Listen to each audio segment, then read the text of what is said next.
Hi friends, welcome to Roja's cooking. இன்றைக்கி நம்ம சேனலில் சூப்பரான சாஃப்டான வெண்ணிலா கேக் ரொம்ப ஈஸியாக எப்படி செய்கிறதுன்னு பார்க்கலாம் வாங்க. அதுக்கு முன்னாடி நீங்கள் இன்னும் நம்ம சேனலை சப்ஸ்கிரைப் பண்ணலைன்னா மறக்காமல் போய் சப்ஸ்கிரைப் பண்ணிவிட்டு அப்படியே பக்கத்தில் இருக்கிற பெல் பட்டனையும் கிளிக் பண்ணிடுங்க. அப்போ தான் நான் போடுற வீடியோஸ் எல்லாம் உங்களுக்கு ஒன்று நோட்டிஃபிகேஷனாக வந்து சேரும். இப்போ வாங்க கேக் செய்கிறது எப்படின்னு பார்க்கலாம். இதுக்கு நான் ஃபஸ்ட்டு ஒரு பாத்திரத்தில் 2 முட்டை சேர்த்துக்கிறேன். பிராய்லர் கோழி முட்டைனா 2 சேர்த்துக்கோங்க, நாட்டுக்கோழி முட்டைனா 3 சேர்த்துக்கோங்க. என்கிட்ட ஒரு பிராய்லர் கோழி ஒரு நாட்டுக்கோழி இருக்கிறதுனால நான் எக்ஸ்ட்ரா 2 ஸ்பூன் தயிர் சேர்த்துக்கிறேன். உங்கள்கிட்ட பிராய்லர் கோழி முட்டை இருந்ததுன்னா 2 சேர்த்துக்கோங்க, தயிர் சேர்க்க வேண்டாம். இப்போது இந்த முட்டையை மட்டும் நம்ம சேர்த்து நல்லா பீட் பண்ணி எடுத்துக்கலாம். அந்த வெள்ளைக்கரு மஞ்சக்கரு எல்லாமே நல்லா சேர்ந்து கலந்து வரணும். அந்த அளவுக்கு நம்ம இதை கலந்து எடுத்துக்கலாம். ஒரு 5 நிமிஷத்துக்கு நான் இந்த மாதிரி நல்லா அடித்து எடுத்திருக்கேன். உங்களுக்கு பார்த்தாலே தெரியும் அதுக்கு இதுக்கு டிஃப்ரெண்ட்டு. நல்லா ஒரு 5 நிமிஷத்துக்கு பீட் பண்ணி எடுத்துக்கோங்க. அப்புறமா இதில் ஒரு 2 ஸ்பூன் தயிர் சேர்த்துக்கலாம். நீங்கள் பிராய்லர் கோழி முட்டைனா 2 முட்டை எடுத்தீங்கன்னா சேர்க்க வேண்டாம். நான் பிராய்லர் கோழி நாட்டுக்கோழி ஒவ்வொன்று எடுத்ததுனால நான் தயிர் ஆட் பண்ணியிருக்கேன், அவ்வளோதான். இப்போ அதையும் சேர்த்து லைட்டாக அடிச்சுக்கலாம். இப்போ நான் 1 கப் மாவுக்கு 3/4 கப், அதாவது அரை கப்பு கொஞ்சம் அதிகம், 3/4 கப் சேர்த்தாலும் சரியாக இருக்கும். 3/4 கப் சுகர் எடுத்திருக்கேன். நான் பவுடர் சுகர் எடுக்கலை, நார்மலான சுகர் தான் எடுத்திருக்கேன். உங்களுக்கு தேவைன்னா நீங்கள் பவுடர் பண்ணியும் சேர்த்துக்கலாம். நான் 3/4 கப் சுகர் சேர்த்து அதையும் நல்லா கலந்து எடுத்துக்கிறேன். அந்த சுகர் கொஞ்சம் கூட இல்லாமல் நல்லா கரைஞ்சி வரணும். அந்த அளவுக்கு இதை நம்ம பீட் பண்ணி எடுத்துக்கணும். இப்போ சுகர் எல்லாமே நல்லா கரைஞ்சிட்டு இதில் ஒரு 1/4 கப் எண்ணெய் சேர்த்துக்கிறேன். இது நார்மல் குக்கிங் ஆயில் தான் சேர்த்துருக்கேன். ஒரு 1/4 கப் சேர்த்தா போதும், ரொம்ப வேண்டாம். இதையும் சேர்த்து நல்லா கலந்துடலாம். அந்த எண்ணெய் எல்லா இதுலேயும் நல்லா சேர்ந்து மிக்ஸ் ஆகி வரணும்.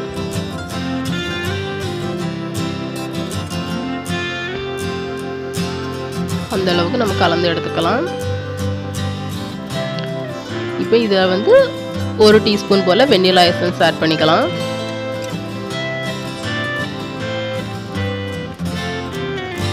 சேர்த்துட்டு நல்லா கலந்து விட்டுடலாம்.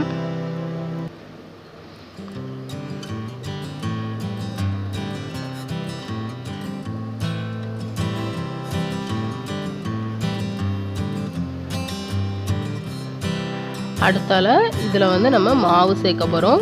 நான் 1 கப் மாவு, இந்த டம்ளருக்கு 1 டம்ளர் மாவு, மைதா மாவு தான் எடுத்திருக்கேன். இதை இதில் நீங்கள் கோதுமை மாவு வச்சும் செய்யலாம், அதுவும் நல்லாயிருக்கும். இப்போ நான் இதை நல்லா சளிச்சு எடுத்துக்கிறேன். பாதி பாதியாக சேர்த்து சளிச்சுக்கிறேன்.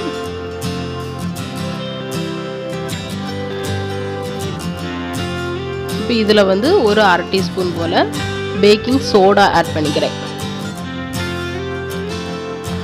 பேக்கிங் பவுடர் இருந்தால் அதுவும் நம்ம 1 டீஸ்பூன் ஆட் பண்ணிக்கலாம். என்கிட்ட பேக்கிங் சோடா மட்டும் தான் இருக்குது, அதனால நான் பேக்கிங் சோடா மட்டும் ஆட் பண்ணிக்கிறேன். உங்கள்கிட்ட பேக்கிங் பவுடர் இருந்தால் அது 1 டீஸ்பூன் ஆட் பண்ணிக்கோங்க. இப்போ எல்லாத்தையும் சேர்த்து நல்லா சளிச்சாச்சு.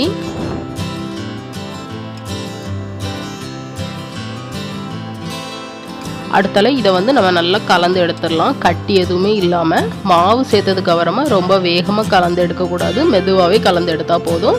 கட்டி எதுவும் இல்லாமல் நம்ம கலந்து எடுத்துக்கணும். இந்த அளவுக்கு நான் நல்லா கலந்து எடுத்துட்டேன்.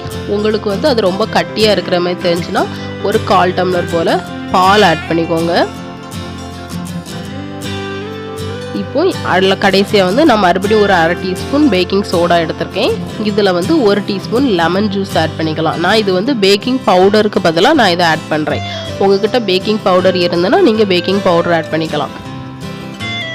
நான் அரை டீஸ்பூன் பேக்கிங் சோடாவில் 1 டீஸ்பூன் லெமன் ஜூஸ் ஆட் பண்ணி அது லைட்டாக நுரைச்சி வர மாதிரி இருக்கும். அந்த நேரத்தில் நம்ம இதில் ஊற்றிடலாம். சேர்த்துட்டு மறுபடியும் நல்லா கலந்து விட்டுடலாம்.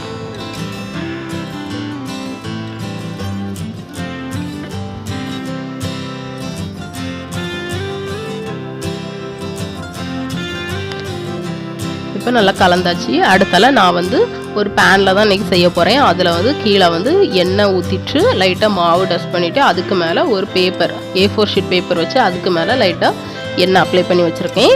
அதில் நம்ம செஞ்சு வச்ச கேக் பேட்டரை நம்ம சேர்த்துடலாம்.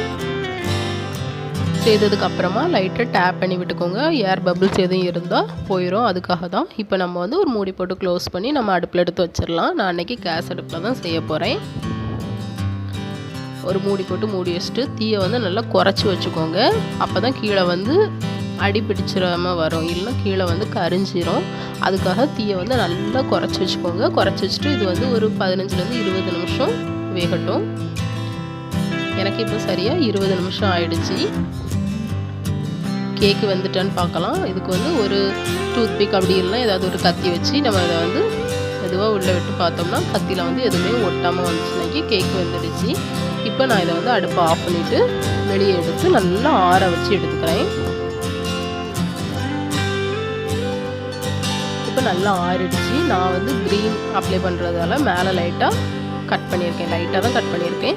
நீங்கள் வந்து அப்படியே சாப்பிட்றதா இருந்தாலும் சாப்பிடலாம். இது வந்து நல்லா சாஃப்டாக இருக்கும், உங்களுக்கு பார்த்தாலே தெரியும்.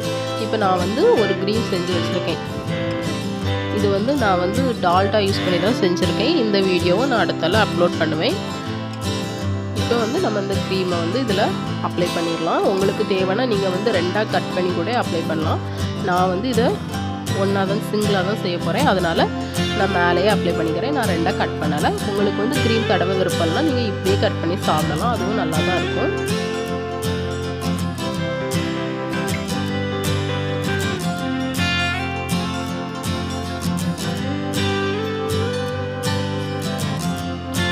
இப்போ நான் ஓரளவுக்கு இந்த அளவுக்கு க்ரீம் அப்ளை பண்ணியாச்சு. அடுத்தால நான் இதை வந்து கொஞ்சம் எனக்கு தெரிஞ்ச மாதிரி டெக்கரேட் பண்ணி எடுத்திருக்கேன்.